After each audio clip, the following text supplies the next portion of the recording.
The T-37A was the first mass-produced amphibious tank in history. It was based on early British designs but adapted for Soviet production needs. This small vehicle relied on a cork-lined hull and a propeller at the back to move through water. It was lightly armored and only carried a single machine gun, which meant it was strictly for scouting and crossing rivers before the main forces arrived. Despite its thin armor, it gave the Red Army a unique tactical advantage during the early 1930s. Building on the lessons learned from the T-37A, the Soviets introduced the T-38 in 1936.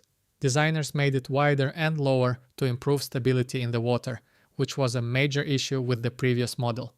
It still lacked heavy firepower, keeping the single machine gun, but it was much more reliable during long-distance marches. While it struggled against actual tanks, its ability to swim across lakes made it a valuable tool for infantry support in swampy terrain where heavier vehicles would simply sink. Right as World War II was beginning, the T-40 arrived as the ultimate pre-war amphibious scout. It was much larger than its predecessors and featured a more powerful heavy machine gun that could actually threaten light vehicles. It used a unique boat-shaped hull and a clever cooling system to keep the engine from overheating while in the water. Unfortunately, the desperate need for regular tanks during the German invasion forced many T-40s into roles they weren't meant for, often leading to heavy losses. After the war, the Soviet Union wanted a dedicated amphibious tank that could keep up with modern battle groups.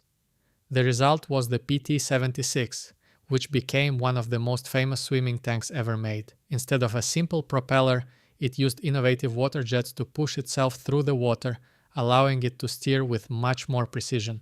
It carried a 76mm gun, giving it enough punch to support naval landings. It was so successful that it was exported all over the world and served for decades. By the late 1960s, the focus shifted toward airborne troops who needed a tank they could drop from a plane that could also swim. The BMD-1 was incredibly light because it used aluminum armor instead of steel. This allowed it to be parachuted into combat zones where it could immediately cross rivers to secure bridgeheads. It featured the same turret as the BMP-1, carrying a 73mm gun and anti-tank missiles. This gave Soviet paratroopers a level of mobile firepower that no other army could match at the time. As combat needs changed in the 1980s, the BMD-2 was developed to fix the shortcomings of the earlier airborne tanks. The main change was the new turret, which replaced the low-pressure gun with a high-velocity 32mm autocannon. This new weapon was much better at hitting fast-moving targets and firing at high angles, which was critical in mountain warfare. It kept the amphibious capabilities of the original, ensuring that paratroopers could still navigate the many rivers of Europe while maintaining a high rate of fire. The BMD-3 arrived just as the Soviet era was ending, representing a complete redesign of the airborne amphibious concept. It was larger and used a new hull that improved its buoyancy and seaworthiness in rougher water. One of its most impressive features was the ability for the crew to stay inside the vehicle while it was being dropped from a transport plane. Once on the ground, it could drive straight into a river and start swimming, using its powerful engine to reach impressive speeds on land and water.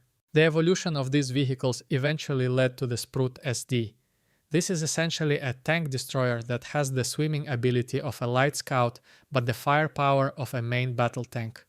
It carries a massive 125mm smoothbore gun, the same kind found on the T-90, yet it is light enough to be airdropped and fully amphibious. It uses an adjustable suspension to hide behind terrain or prepare for water entry. It represents the peak of Soviet and Russian engineering in the field of swimming armored vehicles.